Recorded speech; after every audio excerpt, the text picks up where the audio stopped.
It's fantasy football today. It's week number 2 as we get started with the game tonight between the Commanders and the Packers. And we have you covered with all the rankings you need for the second week of the NFL and fantasy season. I'm Jamey Eisenberg. That's Dave Richard. That's Heath Cummings. This is Fantasy Football Today, presented by BetMGM, the sports book born in Vegas. Guys, before we get into the rankings, your thoughts on tonight's game. Heath, how do you think this game is going to unfold between Green Bay and Washington? You know, I think we're going to get a shootout. The Packers' defense is awesome, but Jaden Daniels is awesome. And what we've seen in the past generally is you get these great quarterbacks against great defenses, and the defense doesn't actually matter all that much. I think it's the opposite. I think it's going to be a low-scoring game. I think Daniels does kind of make his moves. He's more mobile than what the Packers dealt with last week in Jared Goff. I think Daniels has a decent game, and I think the Commanders actually pull away with a win. All right, so Daniels is not someone we have to worry about with our quarterback rankings, and we'll start there with our rankings options for you for this week number 2 slate. Daniels is somebody we're going to start. Jordan Love, however, might be somebody that we differ on in terms of what his outlook and output can be for week number 2. Let's show you the rankings 1 through 12. These are our consensus rankings. You can see them on CBSSports.com as well if you want to see the individual rankings for mine, for Dave, and for Heath. Josh Allen coming off that big game, no surprise. He's at number 1. I am hopeful, I hope you guys are as well, Dave, is Joe Burrow going to bounce back against the Jaguars? I sure hope so. That's got high-scoring game written all over it. Jacksonville's secondary still a humongous question mark with or without Travis Hunter playing cornerback. I think that Joe Burrow just always, for whatever reason, slow start against the Cleveland Browns. I think he bounces back from it. Look for him to have 3 touchdowns at least. And you see Baker Mayfield down there at the bottom. We're going to tell you why he might not be the best play, at least according to Heath Cummings, as we get into our starts and sits for week number 2. Let's show you the rankings 13 through 24, and there's a name that you have not seen yet that you will see on this list as the backup quarterback. So you're starting this player in 2 quarterback leagues and Superflex leagues, and that's Patrick Mahomes coming in at number 13. He's a sit for me. We'll explain that later. I know, Dave, you're a little bit more excited about Mahomes for this week. Yeah. When you look at this list, Heath, is there a guy? Last week we saw Rodgers jump up. We saw McCarthy jump up. We saw Daniel Jones play well. Who's going to be the one player on this list that we're not going to talk about, but maybe could just surprise us across the board? Yeah, I think one of them I'm definitely going to talk about in about 60 seconds. The other one would be Jordan Love that you talked about against the Commanders tonight. I thought he did a good job in his first game. They were in a situation where the Lions couldn't score against them. So they were able to continue with that, not throwing the ball very much, only 22 pass attempts. I would expect we get north of 30 pass attempts from Jordan Love in this game, and he gives you right around 20 fantasy points. Very interesting, because the over-under is 29.5 pass attempts for Jordan Love. So you like the over. I would take the under just slightly, just because I do think it'll be a little bit more of a defensive game. All right, so as you're going to find when you watch this show every week, every Thursday, we'll be here at 1 o'clock Eastern. We're going to talk about the players that are toughest for us to rank, give you some starts, give you some sits. So we'll start with the toughest decision. Dave, who is the toughest quarterback for you to rank in week number 2? I'm still struggling with J.J. McCarthy, and he's not a top 12 quarterback for me just yet. But, man, are we getting the guy that just looked terrible in the first 2.5 quarters against the Bears? Or are we getting the guy that just shined at the end of the game, looked like a total gamer? I have him just outside my top 12, Jamie. I think he's a pretty good quarterback. I love the offense he's in, love the receivers he throws to. I'm not convinced that the Falcons' defense is as good as the Bucs made him look last week.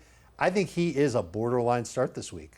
First game for him in, 600 days, after missing all of the rookie season in 2024. So feeling out process, and then he finally got comfortable and looked like he was the guy that they drafted to be their future quarterback. And it's just this Kevin O'Connell system. It's hard to get past what he's able to do with these quarterbacks and stay in the course. He was able to have a big game. Heath, the toughest guy for you, Caleb Williams. Why? It's Caleb Williams because he scored 25 fantasy points last week and couldn't hit a barn on half of his throws, but the running was awesome. The offense was awesome. They had guys open all the time. If Caleb Williams is just a little bit accurate, he looks like we're going to get the breakout season where he's a top 10 quarterback. It's just hard to trust it because when you start to rank Caleb Williams too high, you just see the flashbacks of DJ Moore open, the ball 5 yards away from him. DeAndre Swift running out in the flat, and the ball is going over his head into the sideline. The quality of the passing was not near as good as the quality of the fantasy production. 2 questions. One, do you expect him to run as much? Because over 50 yards rushing and did have 1.5 touchdowns. So he got the one rushing touchdown, almost had a second one. And the second question would be, is Ben Johnson facing his former team? So maybe another wrinkle or two knowing this defense. And then, Dave, you can counter just because you obviously do not have him ranked as high, 24th for you. Yeah, I think we're going to see him run 6 to 7 times per game. And some of that is because that he's good at that, and some of that is because he can't find the right guy to throw to, so he just takes off and runs. And coaches hate that. Fantasy managers love that because you get fantasy points in that way. The Lions part's interesting. I think about it more from the Lions offense against the Bears defense, but yeah, I think that if anybody knows where to expose this Lions defense, it should be Ben Johnson. I think the Lions defense will have a much easier time this week than last week because I just feel like Caleb Williams needs to calm down. And until that happens, you're going to see this frenetic style that he had. And I don't know if we can count on these rushing numbers, the 6 to 7 carries. If we could count on that, he'd be a top 12 quarterback pretty much every single week, given the receivers that he has.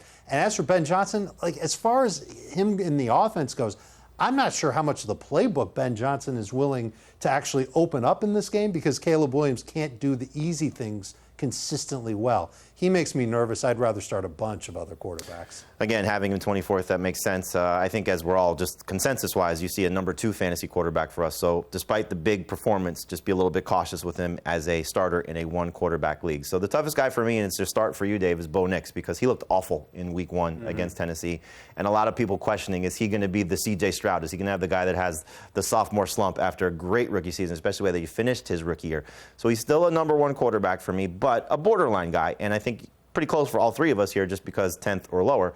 In the case of the matchup, I also don't want to put too much stock into the Colts defense because it was a very bad Dolphins game plan and a very bad Dolphins offense led by Tua Tagovailoa. So I'm hoping to see Bo Nix bounce back. But when you hear Sean Payton say, I need to get a little bit more of the running game involved, I need to maybe take some of the pressure off of Bo Nix, that doesn't really inspire confidence in his second-year quarterback, but he's a start for you nonetheless. Look at who he's playing. It's playing against the Indianapolis Colts. They have a good pass rush. Their secondary is all banged up. I think this is a get-right spot for Bo Nix. The one thing I worry about with him is the same thing that I worried about with Caleb Williams. It's the rushing. He wasn't very effective running the ball last week. He did it enough, but I think this is a great matchup for the Broncos to find their run game and keep it going. They found it toward the end of last week, and that might lean into Bo Nix not throwing as much, not running as much. He's a borderline starter. You said it best. All right, so we'll see how Bo Nix bounces back. We'll see how Dak Prescott bounces back to start for you for week number 2. Dak threw the ball very well, but only 7.8 fantasy points in week 1 against the Eagles. Well, it was against the Eagles. Now he's against the Giants. That might be all the analysis you need for Dak Prescott this week because there was really nothing in his performance that caused me concern. I don't care at all about CeeDee Lamb's drops. In fact, I expect that makes him perhaps a little bit more motivated this week. I expect him to have a big game as my number 1 wide receiver on the week. Cowboys should be able to do whatever they want on offense this week. But I don't think they have to do a lot on offense because I don't think the Giants' offense is going to be able to do much of anything, and that could limit just how much Dak Prescott throws in the game. I think you could pencil him in for 20 or 21 fantasy points. That's what we would have said last week, and he only had 7. So it makes me a little bit nervous to trust him as a full-fledged starting fantasy quarterback. I kind of like J.J. McCarthy a little bit more. Makes sense, if you're going to trust McCarthy and maybe the boom-bust potential of what he could be. I just think Jerry needs a win.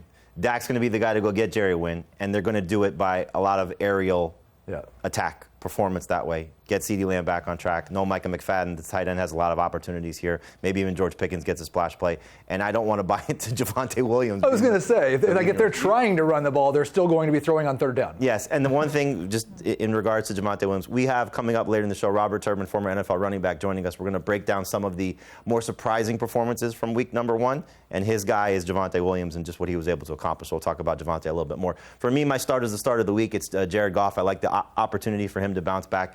We said what Caleb Williams potentially could do against the Lions there. I think it's going to be a big game for Jared Goff because last week that's probably going to be the worst that this Lions offense looks. At least that's the hope. And so a lot of that had to do with the defense that they faced, the scenario they were in Green Bay. So back home, indoors, I know the Bears defense looked really good for 3 quarters against J.J. McCarthy. That was McCarthy making his first start. This is, in my opinion, a big bounce back spot for Jared Goff. Now, if he does not play well and the Lions offense looks awful again, then everything you said this offseason, Heath, is really going to hit the panic button because they couldn't run the ball. There was no Jameson Williams splash plays. Amon-Ra St. Brown was kept in check. Really, it was a great highlight for Isaac Tesla and a lot of production for Sam Laporta, but that's not what we need. We need these guys to play well. I think Jared Goff will provide it. All right, let's go to the sit quarterback. So your sit quarterback, obviously Dak Prescott, you gave your reasons why.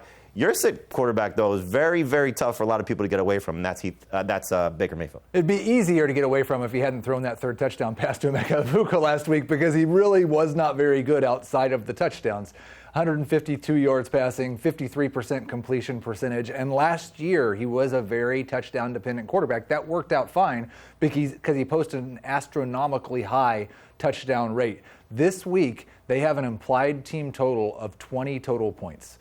Last week, and Dave made me look this up, so I'll give him credit for the research, there were 8 teams that had an implied total below 21 points. Half of those teams scored 13 or fewer. 2 of those teams, the Steelers and Jets, were good. So maybe this will be one of the few teams that's good for fantasy with a low total. But I think the bigger problem for Baker Mayfield is like Mike Evans can still be good in a game where the Buccaneers score 17 or 20 points because he catches 6 balls for 70 yards. Emeka Egbuka can still be good in that type of game. Baker Mayfield is really dependent on throwing 2+ touchdown passes, and it's hard to project that in a game with a total this low. I probably have him too high, but I still think he's a top 12 fantasy quarterback. I think he can find 2 touchdowns against the Texans pretty easily. The yardage will be moderate, not necessarily high.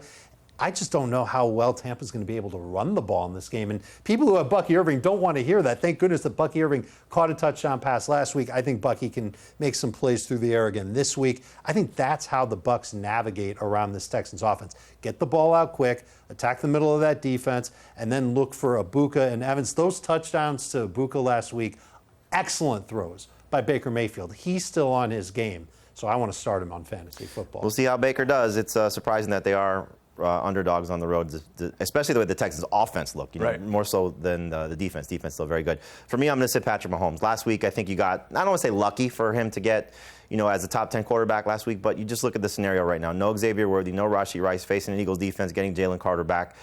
They held Dak Prescott to under 10 fantasy points. We know what the Super Bowl looked like when it was supposed to be a competitive game for the first 3 quarters.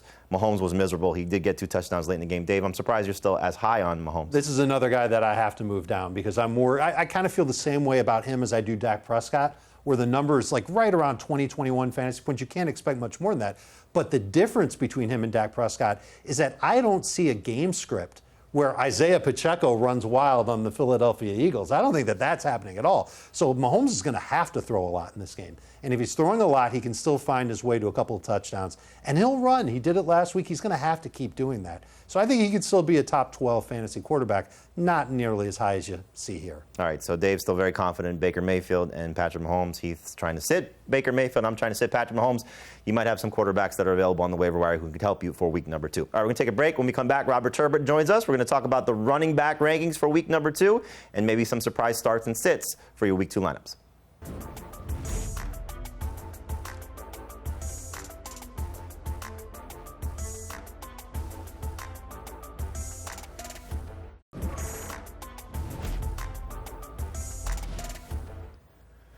Welcome back to Fantasy Football Today, presented by BetMGM, the sportsbook born in Vegas. I'm Jamey Eisenberg. That's Dave Richard. That's Heath Cummings. Joining us now, it's our buddy Robert Turbin, former NFL running back, and certainly tied to the Seattle Seahawks organization. So, Robert, let's start right there. Last week, we were surprised because we saw Zach Charbonnet play more than Ken Walker and outproduce Ken Walker. From your perspective, who's the best Seattle running back heading into week 2 and maybe the rest of season? Well, I think it's Zach Charbonnet, unfortunately. I mean, I love K9. He's my guy, good friend of mine. He's an explosive player, but Zach Charbonnet just brings the consistency. He brings the physicality. He brings what the Seahawks need in the backfield. Now, the question mark in regards to the Seahawks and both of these running backs is, what are you going to get from the offensive line?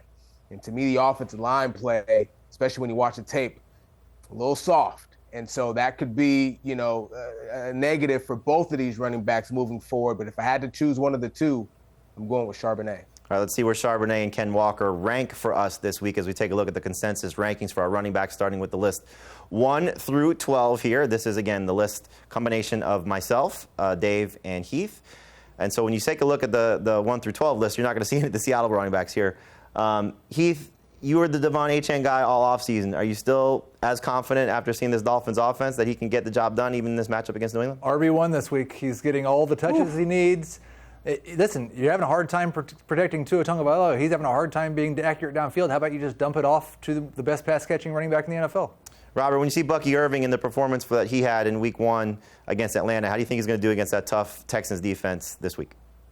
Yeah, I think he'll have a repeat performance, especially when you think about the versatility in his game, right? Not just being able to do things on the ground, but his pass catching ability, I think, separates him as well. And so I like him at 9 where you guys have him right here. Catching a touchdown last week, as Dave said, maybe he'll be involved in the passing game as well. Let's take a look at the list 13 through 24 here. And do we get a Seattle running back on this list? Let's see here. Nope. Still no Seattle running backs. So, Dave, when you look at, we're going to talk about some of the surprise performances here, but one that we did not bring up is Alvin Kamara. And I know you were very high on him. Draft was very high on him, taking him in the 3rd round. What do you think of his Week 1 game against Arizona? Saved by a touchdown and did not get nearly as many touches and targets and catches as I would have liked to have seen. And I can't help but wonder if this is the new normal for him going forward. There was somebody on this show that suggested that would be the case, and it's the man sitting to my left, Heath Cummings. I do think he still looked good. I still think the offensive line for New Orleans, when healthy, they're good. I think this offense in general isn't as bad as I thought it was going to be, but you have to downgrade expectations for Kamara if he's not going to see 5+ targets a week. All right, next list, our final one that we'll look at, 25 through 36. Finally, we get the Seattle running backs here, and as you see, consensus-wise, we do have Charbonnet ahead of Kenneth Walker. And let's get into one of our topics here, which is the most surprise, impressive performance from week number 1. Robert, I'll start with you. Javonte Williams scored 2 touchdowns for the Cowboys. What does that mean for his outlook moving forward, knowing that Jaden Blue did not play and Miles Sanders lost a fumble in that game against the Eagles? Yeah, I think he's the bona fide number 1. I think that's what last week proved for Javonte Williams. He's going to get all the opportunities there to be the bell cow back. So you should expect more carries, more opportunities outside of the backfield, and him being in the end zone a lot more. And so I have high expectations for Javonte Williams heading into this season and even more now. Dave, for you, it was Breece Hall. And, obviously I was very concerned about what he could do for this Jets team. He exceeded my expectations leaps and bounds. Where do we go with him moving forward? He exceeded everybody's expectations except probably his own and everybody on the team. He looked great. The offensive line looked great. Playing off of Justin Fields gave him some lanes to run in. I don't see this slowing down. I think Breece Hall has become a must-start fantasy running back again. And as long as you've got him, use him. Think of him as a high-end number 2 fantasy RB. We got the Seattle situation, Heath, maybe where there's a switch where the number 2 guy becomes the number 1. Do we have the same thing in Minnesota now with Jordan Mason and Aaron Jones? I'm not entirely sure that the Vikings will see it that way, but that's the way it worked out in week 1. And watching those 2 guys run, it felt like Jordan Mason should have had even more carries in opposition to Aaron Jones than he did. Aaron Jones, in comparison, just as a rusher, because he was good in the passing game, it looks like the only time you should really hand the ball off to Aaron Jones is when you're trying to make sure the defense doesn't think that every time he's in, you're going to throw it to him. Because if you really want to gain yards running the football, it should be Jordan Mason almost every time. Robert, when you take a look at that situation, again, similar to Seattle, where it was a surprise to, I think, a lot of people that the workload was different, or at least the way that it came out, where Jordan Mason looked as well as he did and Aaron Jones not playing as much. What's your take of, what we see from this Vikings backfield moving forward? Yeah, I think this was even more of a surprise than what we saw in Seattle. I think there was some speculation that, Zach Charbonnet had been outplaying Kenneth Walker III for a little while now. So I was shocked to see Jordan Mason get more work than Aaron Jones. But it just shows that there's a transition being had, in Minnesota. Aaron Jones, if you think about the offense, more of a slasher. Jordan Mason brings that physicality. He's going to get more opportunity, especially with the way that he produced in week 1. For me, the surprise performance, and we'll get into the starts as well because it's a start for you, Heath, was Travis Etienne. And not only did he have a great game in week 1 against Carolina with 143 rushing yards, got the 3 catches, they liked him so much they got rid of his competition. They said, Tank Bigsby, you can go to Philadelphia, be the backup for Saquon Barkley. So, Heath, when we look at Etienne coming off of that game, now facing the Bengals, which their run defense was actually really good against the Browns. I don't know how much that's just the Browns. But how confident are you in Etienne in this week 2 game taking on Cincinnati? So he's a number 2 running back for me, which is ahead of where he was last week. Everybody had him as a number 3, and it's not quite as good as he was last week when he was actually produced as a top 12 running back. He's not facing the Panthers, so you shouldn't expect him to run wide open down the field as often as he did in that game. But I don't know that the Bengals' run defense is quite as good as they looked against the Browns. I think that might say something about the Browns' run game right now. I think you view Etienne as somebody who's going to touch the ball 15 to 18 times a game, can do things in the passing game, and in this Liam Cohen offense also looks good as a runner. Robert, your start is rookie running back Omarion Hampton. My start is rookie running back Travion Henderson. We spoke last week about just the opportunity and outlook for some of these rookie running backs. So I'm going to give you the chance to talk about both. What did you see from Hampton in that game against the Chiefs in Brazil? What did you see from Henderson in his debut as they lost to the Raiders and another rookie running back in Ashton Genty? Well, for Henderson, it's the versatility. They're going to use him in a multitude of ways. His upside is huge. For Hampton, he didn't really produce in the points. And I'll be honest, I think Hampton's one of those guys that maybe I overlooked a little bit, coming out of the draft and, looking at it from a fantasy standpoint. But when you watch him play, it's like, man, there's like a big play waiting to happen when he has the ball. That's the one thing that stood out to me when I watched Omarion Hampton. So in week 1, the points weren't there, but it feels like the points are going to start to be there for him more consistently. They're going to give him the ball. They trust him, and he's a big play waiting to happen, in my opinion. The thing I like about both these guys is that the workload was definitely there for Hampton, and hopefully that will continue because we don't know what Najee Harris is going to do as he gets more comfortable coming back from the eye injury. The thing for Henderson, we got 11 PPR points on really was not a great game. Now, the passing down work was fantastic. J. Stevenson just looks like he needs to be on the bench, and so hopefully the coaching staff in New England realized that. Mike Vrabel said we got to get basically more work for Henderson, and so this could be the breakout game for both of these guys. Yep. Dave, the start for you is David Montgomery. I hope you'll bring up my favorite stat of the week, but I'm going to give you the opportunity to tell us why you think Montgomery could be great this week. I don't know what your favorite stat of the week is with David Montgomery. I know that he's had a minimum of 10 fantasy points in PPR each of 3 games he's played against Chicago, 2 of them 14+. I think you can count on him for a touchdown, a couple of catches. I think the Lions get right back to basics this week against Chicago, and they start putting up points like we saw from them last year. Robert, when you look at the Lions and their game against the Packers, it doesn't have to be just the running game, but just as a whole, how surprised were you that Green Bay's defense handled that Lions offense as well as it did? Not surprised. New offensive coordinator, right? First game together, right? Good defense in Green Bay Packers. Obviously, Michael Parsons on the side of the football now, putting pressure there on the quarterback. So not shocked, man. Whenever there's newness like that, it's going to take some time to get that thing going. But I'm not worried about the Lions either. I think they're going to be totally fine. I think they bounce back this week. And Dave, my favorite stat about David Montgomery, he's only had one time since he's been a member of the Detroit Lions where he's gone consecutive games without scoring a touchdown. So I don't know if that carries over. He didn't score last week, He didn't score last week. So I don't think we're going to get it twice. So I think he finds the end zone in this matchup against the Bears. All right, let's talk about some running backs we're looking to avoid. So, Robert, you watched that game, obviously came away pleased with Omarion Hampton and the workload. You can't be pleased with Isaiah Pacheco and the workload that he had for the Chiefs, and he's a guy that you're going to try to avoid this week. Yeah, not at all, man. Isaiah Pacheco definitely on my bench this week. You think about the workload last week. It's probably going to be similar. Then they're playing with the Eagles, I think, this upcoming week. Yep. And so you're playing against a really good defense. The run game hasn't been strong for the Chiefs in a little while. And so for me, can't trust it. Got to sit him. Heath, where are you at with the Chiefs? I mean, you didn't really, get a chance to talk about Mahomes and, sitting him. I know he's not a start for you. Pacheco, I don't think you're on board with him. You weren't on board in the preseason. So No. How do you think this game unfolds for them offensively? I'm shocked they're 1.5 point underdogs. I think if this was if it didn't say Kansas City in front of their name, then you're probably looking at a 6.5 point spread in this game. They don't have enough pass catchers, and they're not going to until Rashee Rice gets back. This looks like a 2-4 team to me after week 6, and they probably win 10 in a row. And for what it's worth, Worthy not ruled out yet, but we don't expect him to play in week 2.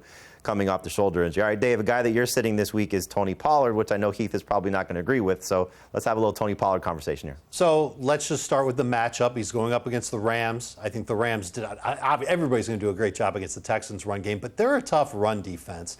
And I worry about the Titans. First of all, their offensive line, is it going to be at full strength? The workload is going to be there for Tony Pollard, but I still think that the Titans are going to end up leaning on Cam Ward throwing the football downfield a lot more in the second half if they're trailing. And I think that they'll be trailing in this game. So Tony Pollard may be good for around 8 or 9 fantasy points, PPR or non-PPR. Yeah, he had 9.9 last week against the Broncos in full PPR. And so I think whether the Rams are a good or bad matchup, they're not the Broncos. This should be a better offensive performance for the Titans. Pollard is still the most likely Titan to score a touchdown. If you're telling me he's going to score 9 to 10 points a week without a touchdown, then there's going to be some 16-point weeks in there as well. Hopefully he sees more than one target. That was the biggest disappointment for last week. Nobody expected good rushing efficiency. It'll be better this week. RJ Harvey's a guy that you're looking to sit, Heath, and Robert, you can help Heath out here on maybe the breakdown of the Broncos running backs after he's done. So was it just more about J.K. Dobbins and what he was able to do and maybe not what RJ Harvey did? RJ Harvey is the very opposite of Tony Pollard. Like, the efficiency was fantastic. He had the big play. It looked great. He's not a starting running back for his own team. He's not really even a 1B right now. He's just a backup running back who gets 5 to 7 touches. Hopefully that changes really quick. I think we're all hoping for that. But this is one of those situations where after what we saw in week 1, you can't start him until we see something different in terms of usage. Robert? Yeah, I mean, he reminds me kind of like a Jaleel McLaughlin, from last season, who might have some spark games, catching the ball on some screen passes and taking it to the house. He's got great speed. He can be explosive. But in terms of the consistency, being there and being able to produce in fantasy, I don't see that being there at least early on in the season. And so, I agree with Heath in terms of sitting him. Yeah, we'll see if Sean Payton says, wow, that 50-yard run. I don't know if Dobbins is going to do that right now. Maybe we just give RJ Harvey a little bit more work, but be patient as a fantasy manager. Hopefully those will come. And the sit for me is Ken Walker. We spent some time talking about this already, why Robert thinks it's the Zach Charbonnet show. I think we're all in agreement right now that Charbonnet looks like the better of the 2 running backs in Seattle. So that'll do it for our running back conversation. Robert, thanks so much for joining us. As always, we're going to take a break right now. We come back and get into the wide receiver rankings and tell you about the guys we're looking to start and sit for week number 2.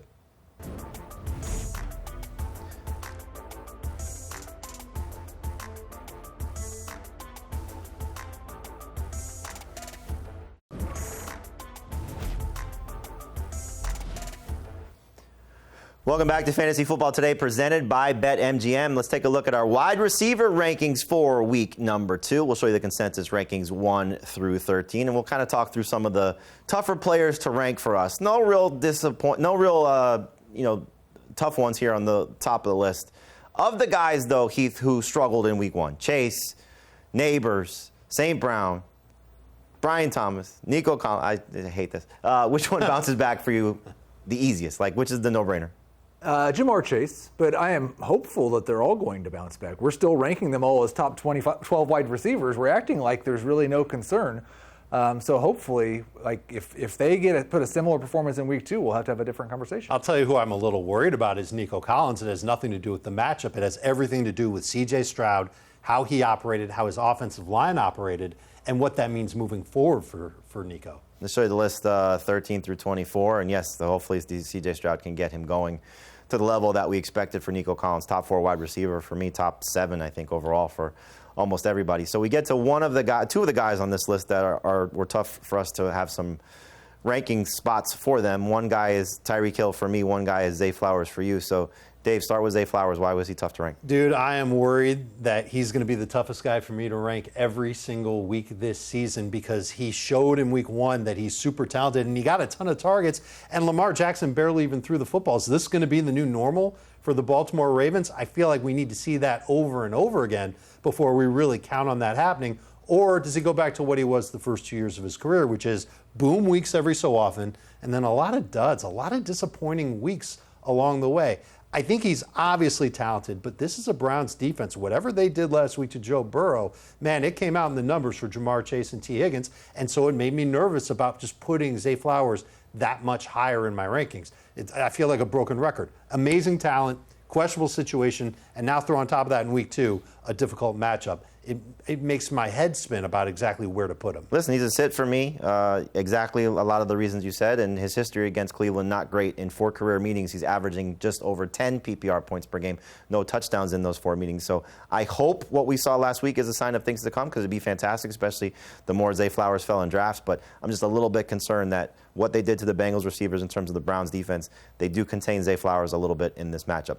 Tyreek Hill is very difficult, I think, moving forward until we see a better Dolphins offense, at least for me, to rank. So he's just inside my top 24. I guess you guys have him a little bit higher based on our consensus rankings.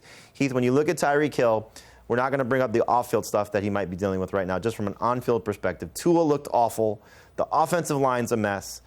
I know the Patriots defense, we don't have Christian Gonzalez, at least as of now. He's going to try and play, but miss week 1.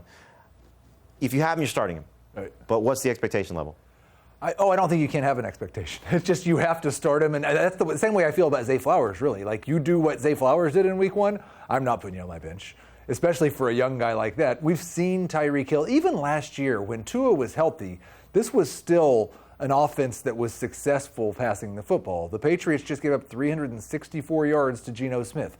I'm just going to start Tyreek Hill. I'm probably going to start Jalen Waddle. I don't feel that bad about Tua as a high-end QB2 either. If they're bad against the Patriots, then we might just have to throw in the towel. All right, so the alarm will sound if we get to next week and we don't have a strong performance, Tyreek Hill against the Patriots. And then the guy that's toughest to rank for you is going to be probably a every week situation as well as Travis Hunter. I hope not. I mean, the fact that as a rookie in his first game, he saw 8 targets, caught 6 of them, and one of the 2 he didn't catch might have been like a 60-yard touchdown pass if Trevor Lawrence had thrown it 1 yard farther. Instead, it was an interception.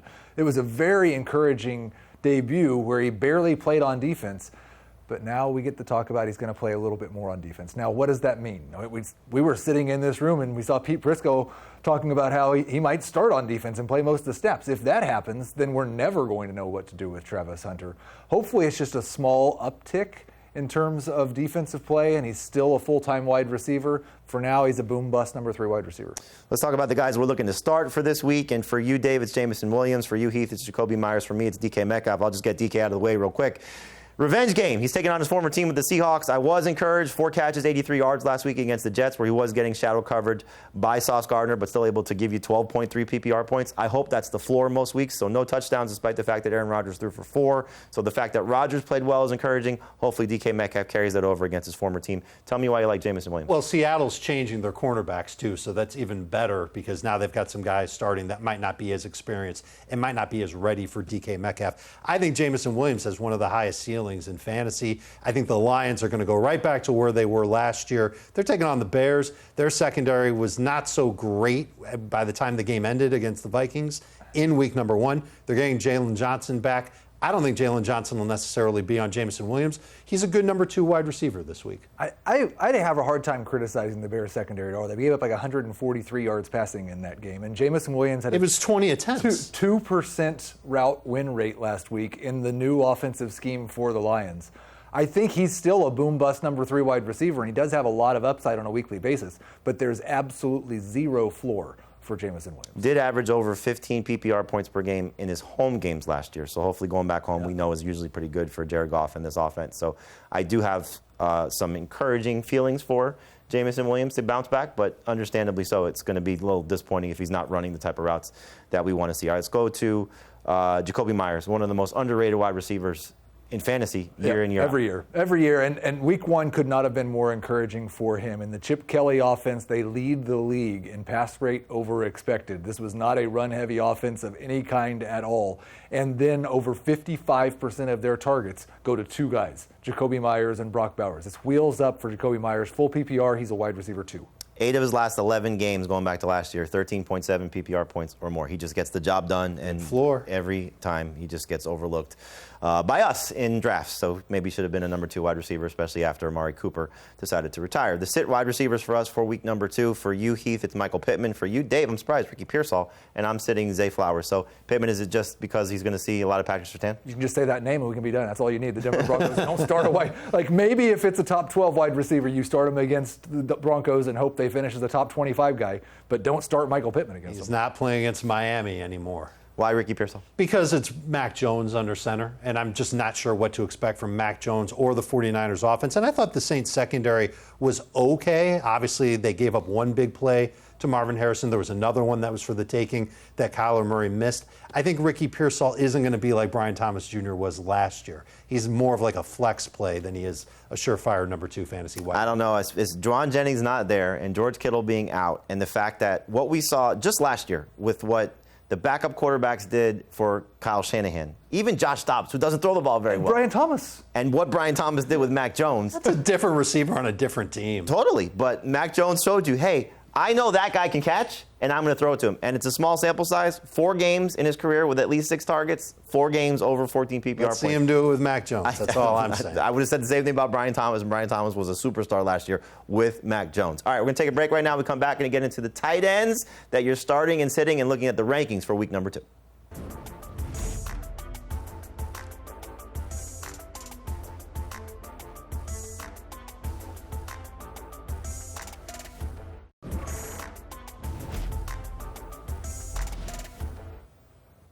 Welcome back to the Harold Fannin segment presented by BetMGM. I'm Jamey, that's Dave, that's Heath. We're talking tight ends, but basically we're just talking about the Browns tight ends because that's the biggest story of the week. It's been one of the more popular players to be picked up off of waivers in terms of Fannin. And what do we do about David Njoku? So here's the tight end rankings 1 through 12. But let's not even worry about what the rankings are because you're starting Bowers, you're starting McBride, you're starting everybody else. Just get to that other side there where you see the two Browns helmets for Harold Fannin and David Njoku. So Mr. Harold Fannin, #1 fan club representative. What do we expect from the Browns tight ends for week number 2? Because Fannin was awesome. Njoku was not. The targets were much more in favor of the rookie. Njoku only had 6. Fannin had 9. How do we expect it to go in week 2? 15-plus targets between them. Probably, which is 15 is what they had last week, and they've done that a lot of times. Joe Flacco has been the quarterback that he averages 42 attempts per game playing for the Cleveland Browns. So you're going to see about 15 of those go to those guys. One of them is going to score a touchdown this week against the Ravens. The real interesting thing is how it's split up. We get to find out this week because I think both these guys are going to be in starting contention moving forward. But is it Fannin over Njoku? And I think it might be because it looked like that in terms of just how they move with the football. Fannin took a lot of the plays that were earmarked for Njoku last year, right, and he did better with them. He's faster. There's no question about it. He ate the safety for the Bengals, Jordan Battle. He ate his lunch like 3-4 times throughout the game. So if I'm the Browns, of course I want to get this guy involved. And does anyone here think that the Browns are going to be able to run the ball on the Ravens? Maybe with Harold Fannin. Exactly. So these short throws that we see from Joe Flacco, that makes up for the run game. Makes all the sense in the world to give it to Fannin, who's got a much better chance of breaking one of those short passes and turning it into a long play than Chief does. So I'm looking at the rundown that we have here for this segment, and it's toughest player to rank, Harold Fannin, David Njoku for you, for me. Yeah. Start is Harold Fannin, sit David Njoku for you. It's just the Browns tight end segment because that's just the most fascinating situation. But let's talk about a couple other guys here. So the toughest player to rank for you, Dave, was Fannin. I'm sorry, for you, Heath, is Mark Andrews. I just see Fannin everywhere. Right. Mark Andrews. Disappointing week 1, but we did see Noah Fant score a touchdown against this Browns defense for the Bengals last week. So do we think Andrews bounces back? That's why he's the toughest player to rank because I have no idea. I wasn't totally sure he was going to bounce back last week after week 1, and then he went on and scored 11 touchdowns in the next 16 games. So you have to be open to that possibility. I think with my ranking, maybe I'm a little bit too open to that possibility.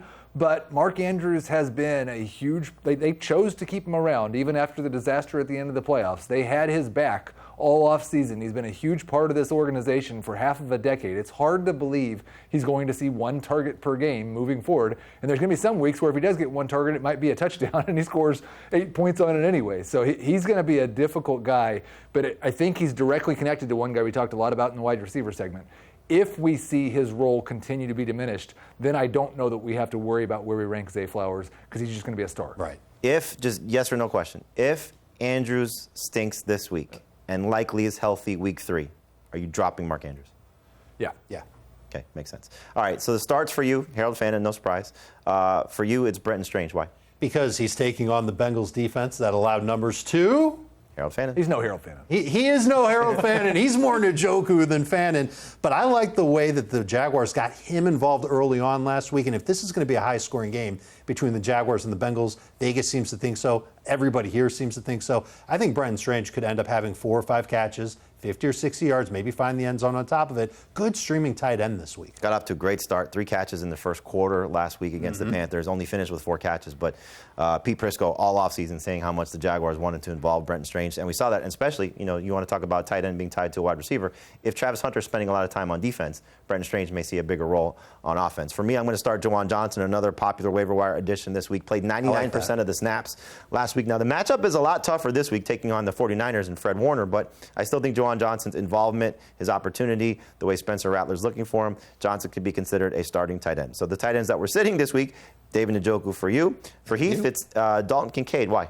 I mean, you look at the stat line, and he's like, man, he's had a 14-point week. Dalton Kincaid's back. He played less than half of the snaps, and he had 4 targets on 46 attempts from Josh Allen. He's just not a big part of this offense. Josh Allen's going to throw 30 passes a lot more often than he throws 40, and Dalton Kincaid's going to be a touchdown-dependent streamer. I do hope we get another big game, or quality game. I just like big game, quality game from him. And listen, I'm with you. You shouldn't necessarily run to start him, but if he does have another big game, and especially like if we see Coleman taken out or Shakir not having big games, and Josh Palmer was a play away from having a big game as well. But Kincaid is somebody that I think a lot of people interested in seeing him play well, so it would be nice to see. And the same thing with Kyle Pitts. He's going to be a sit for me. I was very excited about him going into the week, and then we get to Wednesday, and his Drake London shoulder is okay. Darnell Mooney's going to return, so the target's probably not going to be there for him. Another guy, though, if he has a good game this week, the way Michael Penix talked about him all offseason, the way he looked in week 1, did a lot of things closer to the line of scrimmage, which is what we've been hoping for the last 3 years. So Kyle Pitts could have an opportunity to hopefully play well, but a little bit of a tougher matchup taking on Minnesota.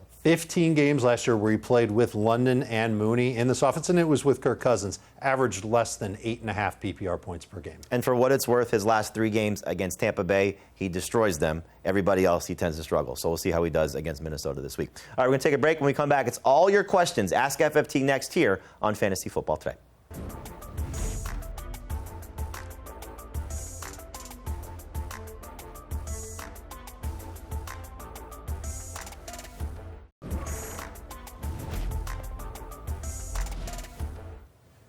Welcome back to Fantasy Football Today, presented by BetMGM. Before we get to LR's question, Heath, we saw the news that Xavier Worthy going to practice in some capacity this week, according to the Kansas City Star.